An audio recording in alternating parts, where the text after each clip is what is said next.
Hello, my happy friends. How are you? It is a super freaking self-care Sunday, even though it doesn't feel like a self-care Sunday, because I don't know, it just really didn't feel like it. Like, I don't know, this weekend has kind of gotten away with me. But anyways, oh my gosh, hi. My name is Natasha. I'm the creator and the founder of the Glow Up Method, and I'm so excited to be here with you today. So today is almost literally over. It is 11:28 p.m. So I am squeaking this one in on today's watch. But yeah, so I've had on the agenda for a few weeks now. It's my new stepmom's birthday, but actually she's super nice. She's my age. She's a couple months older than me. But she's super nice. She's one of the most generous, kind people I have ever met. Super accepting of me and my kids and my dad's other kids. And she's just a very big-hearted person. So she was having a birthday party, and of course I would go, but Dylan is sick. Tyler's still sitting in the car because they live almost an hour away for that long, and then just sitting all is just pretty much torture for him. Brad was out of town. Karina and her boyfriend ended up coming as well. We just drove separately. So I used the car ride down to really just listen to an audiobook that I've been really listening to. And I was like, damn, this I didn't pay attention to it because I listened to it all day, but it was the concepts I really wanted to get, but I was like, damn, they're just talking really, really fast. I just came home right now and I looked. It was at 2.2 speed. That's pretty fast for my brain. I was like, holy smokes, this is even fast for me. And I listened to it at about 2 speed, but 2.2 was whoa, it was I felt I was okay, it was a lot. But I just went right now and listened to it normal speed. It was so slow. I was like, oh my God, there's just no way I could do that. But anyways, I say all that to say, I got up this morning. I really didn't have a dedicated plan, but I had a loose plan of things I wanted to do. But then I was like, you know what? I really want to go to the patisserie today. So I did some things around the room. Dylan was awake, chatted with him, made him some food before I left. And then I headed down to Livermore, and I wanted to try two things in particular. They were already sold out by the time I got there. I didn't get up early in the morning, and it's a Sunday for a 3-day weekend, so they were long gone by the time I arrived. Early bird gets the pastries, but that's okay. I got other goodies. And then I was like, it was a really pretty day, and so I was like, I think there's a farmer's market around here. And it literally was I just took a turn and I literally drove into it. I'm like, well, this was meant to be. So I parked, I walked to the farmer's market. I got my dad's girlfriend, or not girlfriend, but now wife, some flowers at the farmer's market. I bought some big things of strawberries that just smell amazing. I never got to eat them today, but I hope to soon. A big thing of cherries. Yeah, and I just walked around and, got to see everything. I then went to another bakery, bought a couple more pastries, and I literally didn't eat any of them. I did give some to some of my kids today, but I was like, I just didn't have a chance to. And then I went out to the party, and they were having it catered by some man who cooks Georgian food. I don't know, from the country Georgia, not the state Georgia. And it was kebabs and a lot of vegetarian dishes, and I liked the marinades were interesting. So yeah, that was yummy. So we did that, and a lot of talking and stuff. But yeah, I mean, it's so hard, right? Like in order for change to happen, you have to change, right? And so family is a sticky situation, right? So I'm changing, right? This is a conscious choice. It's not just a choice. It's not hey, today I choose change, and then suddenly I'm changing, right? Say my hair is brunette, and I'm choosing to go become a blonde. Well, there's actions that have to take place. It's not just like I choose to be blonde and suddenly tomorrow I'm going to wake up blonde. No, that's not how life works. And so, of course, the concepts, the things that we're talking about here, the situations, like it all takes practice. It all takes like a conscious thought and figuring out like, is this what I want to do? And like trying different things and things. But family, man, they just have this way. And I don't see a lot of my family. I don't talk to my brother anymore. Again, not by my choosing. But on the same turn, there's a part of me that as I continue to change, am like, really, I may not have initiated this lack of communication, but the more and more I realize certain things about myself and the role that I have played, like I would have never chose that. Maybe. I mean, as far as I can think, I would never have chosen to, completely end relationship and end communication. Heck, I'm still sitting here separated from my husband, living in the same house. I bought cherries today because he loves cherries. Like I do nice things, right? I'm a nice person regardless. Like I'm like, I really want to be your friend. We have 4 kids. These kids are going to grow up and have amazing lives. And I don't want it to be awkward between you and I. Like, yes, maybe we don't have, this future the way you or I would have wanted it, going forward, but it doesn't diminish the past that we had and the memories and the experiences. And it doesn't mean that the relationship that we have in the future has to be like every other divorced couple that you hear about. Yeah, there's always those anomalies, but we can totally be that, right? Like if we want to. If he doesn't want to, obviously I'm one person, right? But so like I find it hard to believe that I would just have ended that relationship, or not ended, but like, changed the dynamic. And I find it hard to believe, like at that time, like in my thing, like it's just not in my nature. It's just not in my thing. And so again, when it comes to family, like these default settings are so ingrained. And so like, I haven't seen my dad in a really long time. I almost want to say it's been since Christmas, but maybe I saw him after that. I don't think so, but maybe. It's been a minute. And, like, it's like the first thing I get in there and he just starts complaining. Oh, I had to give, my ex-wife this, and I had to give her this, and I'm broke now, and I'm this. And then, oh yeah, my dad pays for my gym membership and is the one thing that he has done for me in all these years. I don't even get like a birthday card with a gift. I don't get anything from my dad. Sometimes I get a gift. Sometimes I'll get like $100. I'm not saying it's a big deal. Like even at Christmas, sometimes I'll get 100, sometimes I'll get nothing, it doesn't matter, right? Like in the scheme of life, I don't care. Like that's not the principle. But then it's hard to ignore the fact that like he gives my brother $200,000. He literally pays for every single thing to this day, even though his other kids have jobs, pays for everything for them, all their food, their living expenses, their cars, their insurances, their phones, everything. Fine. Your choice. You can totally do that. Colleges, everything is paid for. And it just is really like disheartening that the first thing he says is your $100 gym membership, which I can totally pay on my own. But it's like, it's the one thing he promised me. He was like, this is a gift to you. As long as you continue going, I will support you and do this. Like, this is my birthday gift to you.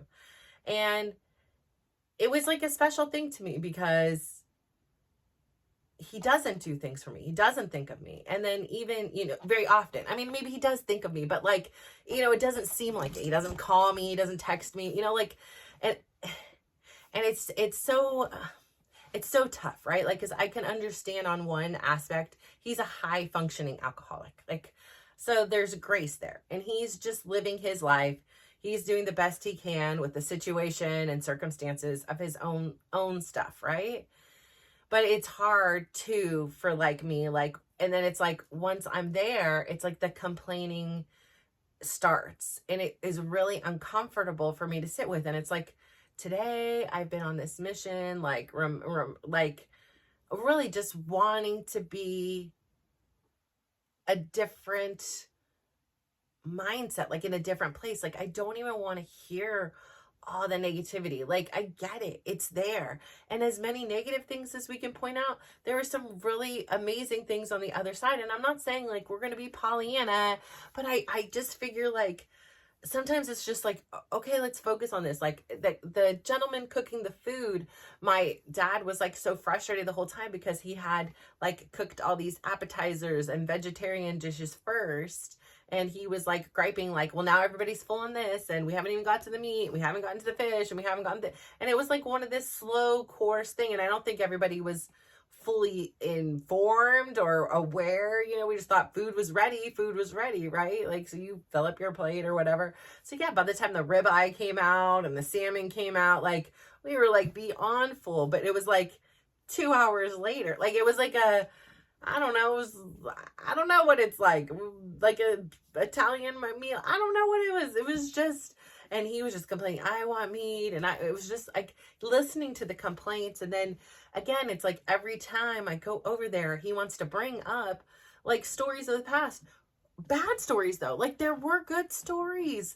So like why every time do I come around, is it like a triggering of all these bad stories? And like, you know, like saying bad things about my grandpa that I'd never even met on my mom's side, and like telling everybody. And I just am, towards the end of the night, I'm like, why am I here? Like, why? Like, I had a great time talking to everybody else. Like when he would talk to me, it was like, it brought up a lot of angst. And then it was just such a negative conversation. It wasn't anything like good or happy or something he was grateful for, you know. And then on occasion he'd be like, give me a hug, and I raised her since I was 16, and you know, this was my first baby girl. And so it's just such like a roller coaster of emotions, and it's so hard. Like I found myself at one point like literally just like my head like went down, my shoulders went down, and I just felt like that little girl hiding in the closet again. I just was like, I don't know. I just felt ick. I just felt ick. I just didn't. I just felt ick, and I just wanted to go home. I didn't want to be there anymore. And so I did. I was like, okay, you know, time to go now. Thank you so much, and happy birthday. You know, so it's really hard. I find it very challenging to see these people in this different lens now. And I'm not judging, I'm not anything, but what I see is not them. They've always been them. But what I see now and I didn't see before was the effect on me, like how I respond to it. And it's not their fault. Like it's not their fault. They're just them and I'm just me.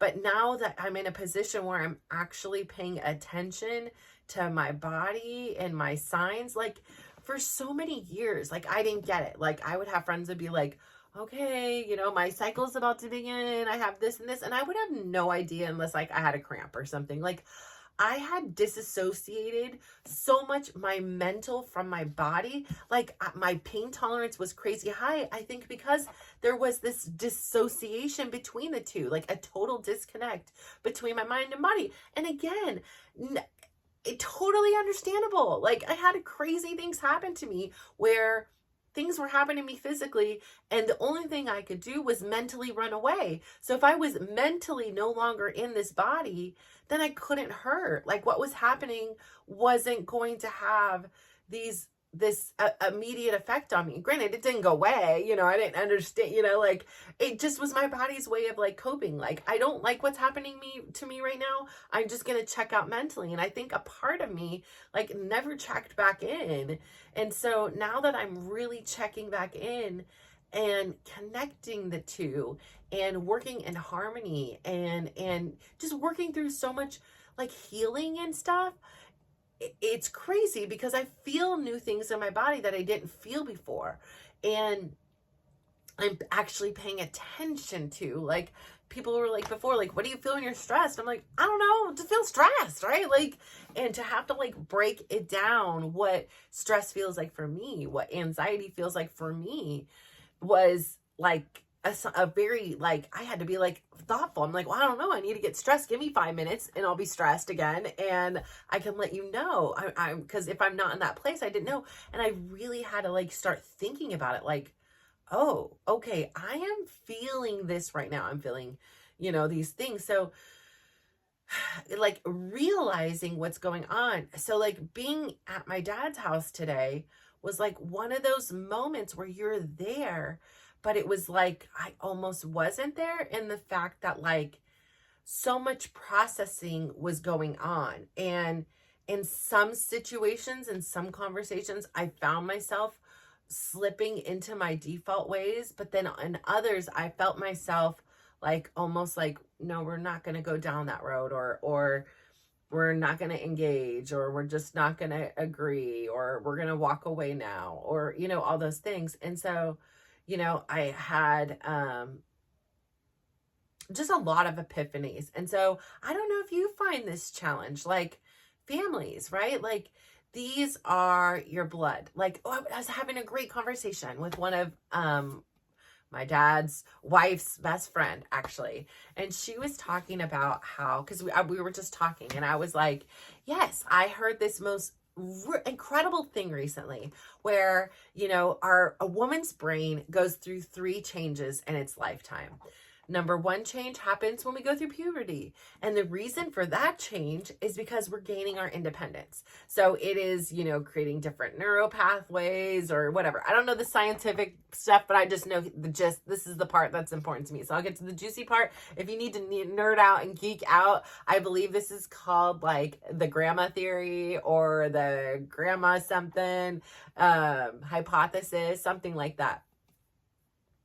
I'm sure you can look it up, but I'm not going to geek out on the science because I'm not scientific, but I know the results. So anyways, in puberty, and the reason being is we are seeking our independence, right? We are learning how to move away from just our parents, supporting and helping us in our survival.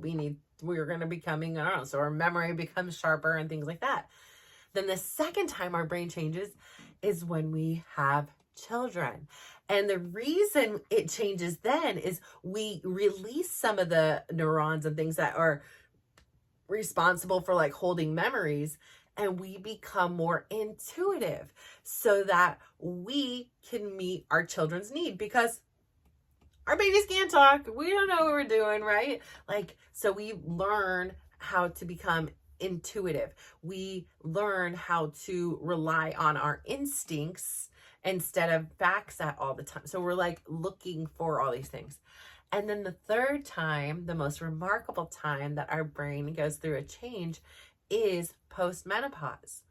And I believe it is about 6 years after our last cycle, we have this like super brain, because our brains become like ready to go. They are ready to, like, they're like all doing and all knowing. And the whole purpose is, like, back in the day when, the mamas were now, busy tending for the little kids. There were other children, the husbands were out, hunting. And so it was grandma's responsibility to hold down the fort, right? Like, she had to teach everybody to basket weave. She had to make sure the other kids was not getting all crazy out there, teaching them how to make the teepees, whatever they were all doing, right? Like, they were, whatever it was that they were doing. So they were like these really respected, wise people who were leaders in the community. And I'm like, I really relate to that, because it's like, I feel like I can understand those phases, and I see myself going into this next phase, because it's like, it's what I'm inspired to do, is like share with this community, like it just make this situation of my life better, in order to learn, in order to share with other people, so that they can take it and learn, and then they can share it with other people. And that's the legacy I'm really trying to create and foster here. And so I thought that that was such a unique way of looking at it. I was saying, we're always like, so dreadful of like, oh, menopause. Oh, but it's like, it's something actually really exciting to look forward to. It's something like, wow, like I feel like I'm pretty sharp and good now. Like I can only imagine it's only going to get better, because always the misconception is like, oh my God, we're gonna start losing it. I've got family members. My grandma's had Alzheimer's and dementia. So it's like, oh, am I, but to know that there are people out there that are just even more with it is great. And she was talking about, because she's a nurse, how she had worked in a hospice / nursing home. And she was talking about how, we were talking about how often our elderly are like neglected and, are abandoned, and they, in our country, we were talking about the blue zones, but, a lot of in our society here around here is they're not as respected, the elderly. They're not as looked at as a value, right? As this value, knowledge holding, wisdom people. They're looked at as a burden and like trouble, and oh my gosh, I have to take care of you now. Like it's just like when my aunt had to go to the rehab facility, but it was like a rehab facility, but it also had, I think, people that lived, I don't know what was going on there, to be quite honest, like as far as the other patients. But, some people you could tell were there for, like, they had like their room was decorated like it was their house. So, it was definitely interesting. I was like, whoa, this was very eye-opening. This is like something that everybody should have to experience at least once in their lifetime, to really, like, you have to come for a full 24 hours of a normal day, and you're like, okay, yeah, have a whole new perspective. But anyways, she was saying, which I found was so fascinating. She was like, yeah, so when we would say, oh yeah, your sister's coming today, like they'd be like, oh, okay, or whatever. Like if they had a visitor or a family member, they're like, but if their friends were gonna come, all of a sudden they're getting their hair done, they're getting on a cute outfit, they feel like they have this sense of excitement. And I was like so intrigued by that. I was like, I wonder why that is, and the only thing that like can connect to me, like in this moment, at that moment that I'm with, in that thing, I have my daughter, so she is a blood relative, and then I have my dad there, who is also a blood relative. But the rest of these people are just people that the world, like the universe, has randomly put us in the same room at the same time, and we all became friends, or colleagues, or family, that way. And I started thinking about it, because I was like, yeah, like I am blood related line to two people in here. There's 3 of us here connected, but the rest, it's all in a way by choice. And not that the blood isn't by choice too, obviously, but like, I just found it fascinating, because my dad kept harping on, what about your brother? Like, what about your brother? Like, what are your thoughts? And I'm like, I'm at peace, Dad. Like, I'm okay. Like, I get it.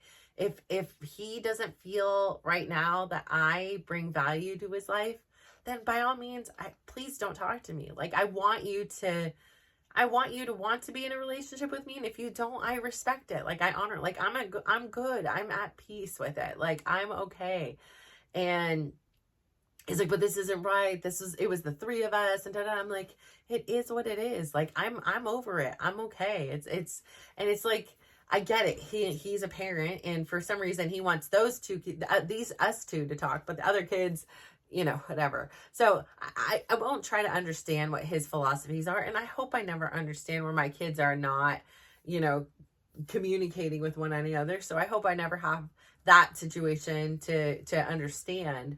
But oh, the midnight hit me. Sorry. I find it interesting now that I'm cultivating this new community in my life, how I can see where I feel at home, like where I feel most comfortable. And it's just so interesting, because I never in a million years would have ever thought that I could possibly feel more connected or at home with people that I didn't even know 2 years ago. but it's something about the energy. It's something about the vibe. And then for me, what I've been trying to say here all along is like, there's something about family that is such this like right hand. It's this default setting. And it's something that like I've treasured and I've idolized and I've just fantasized about forever. Like family was everything. One of the first memories I have embedded in my mind was my grandma telling me, like, your family will always be there for you. Friends will not. If you die with one friend, then you're blessed. And like that always ran in my thing. And so I felt this sense of responsibility to do whatever it was to make sure the people in my family were happy and at peace and content and okay and together. And the more I've done the work on myself, the more courage I've got to be okay with them not liking me. And even more so, like the courage for me to say, maybe some of these relationships also don't bring out the best in me. And that doesn't mean I need to be like, I'm not talking to you anymore, but it does solidify and it does make me feel okay with my choice to not go around that often, because it's not something that is uplifting or I leave feeling better. I'm glad I went. I think his wife is amazing. I think he is a very nice guy.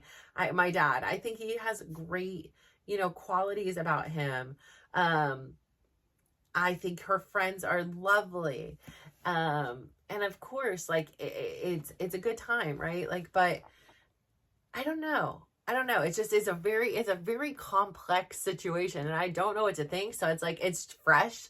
So I still need some more time to process. But what I do know is like, in a way, it brings out a default setting in me. Like it's like I have this natural instinct way to kind of like respond or be. But yet on the same turn, now that I'm questioning it, I'm not that same person. I'm more conscious of the person I am. I'm more choosing of the way I behave, not like for me, choosing what works best for me, choosing what I feels most comfortable with me, instead of like, oh, I don't want to hurt their feelings or I don't want to, ruffle their feathers. So I find it very fascinating. This family dynamic. And I could see so many like things I was never able to see before. Like everything I'm learning and sharing with you guys as like once I can understand what I'm learning. Like right now I don't know what I'm learning in this lesson here for the day. And I know that like all the moments of today were meant to happen. And I find it very interesting that I think the thing I find most interesting is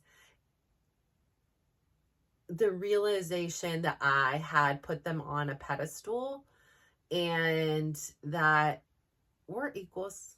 We're all equals. And that all family doesn't have to be blood. Like it can be very much so chosen.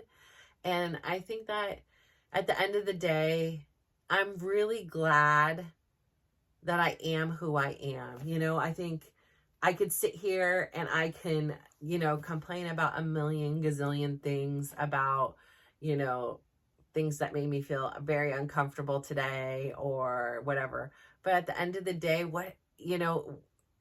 that's not going to change anything. So I would much rather take the time and have the realization of kind of like what is happening for me, so that next time I can have the choices to go and have options. So like, I had like today I did very good. Like when there was a conversation I was uncomfortable with, I just walked out of it. It wasn't like me and him alone or anything, but it was just like, this is going too far and I feel uncomfortable. So I'm just gonna skedaddle over here and get some water. Like I feel like I very much grew up today. And that's really something that's hard because I always just was a very yes, okay, or whatever, you know, like he at one point got mad because of who I voted for last election, and I'm like, this is like a silly thing to be mad at me about. Like, you know, like this is not your all your problems in life are not because I voted for this person, you know, like, but whatever it is was it is what it is. But yeah, families, it's tough. It's tough. It's a real tough thing to navigate. And yeah, we shall see. Like, it is just very tough. So I'm sure you all have experiences with tough things, and it's very good too. Like, there are great things too. I'm so grateful that my dad is still here and around. And even for the wonky tonky parts, I'm glad that I can have that relationship with him. I'm glad that I was invited and included in the evening. I'm glad that, you know, he's healthy and has a wife that loves him. I'm happy for that. I'm very happy for him. And the rest of the stuff is, well, that's my stuff to work on. Like, a lot of it is mine because he's not going to change. Like, I either change or I learn how to accept it, or I heal. Like, I don't know, but ultimately that is on me. I am the only controllable in this situation. I cannot control him, and I would never want to. So I'm learning, and I hope that this little rant here about, you know, this situation, it probably makes sense to you, but I'm like really like in it right now. My brain is like trying to process. It just drove home. Like, it's like it's doing a lot right now. So I hope to have some more clarity as time goes on, but I'm so glad to be home. I'm so excited, except for whenever I get ready before I go out. My room, like literally, which is my office, which is my workout space, like literally, it's like a tornado just blew it up. So I'm going to spend the next, well, it'll only take me less than 5 minutes, the next less than 5 minutes cleaning up, and then I will be washing my face, taking a shower, brushing my teeth, and hitting the hay. So I'm so excited for that today, and I'm so excited to be here with you, and I'm just so grateful for you. I really adore you. I'm so appreciative that of all the things in the world you could do for these last 30 minutes, that you decided to stick it out here with me. I really, really appreciate that. So if you could just do me one huge favor today, go out there, give somebody a big smile, give them a compliment, and just watch how they glow up. So I thank you. Bye.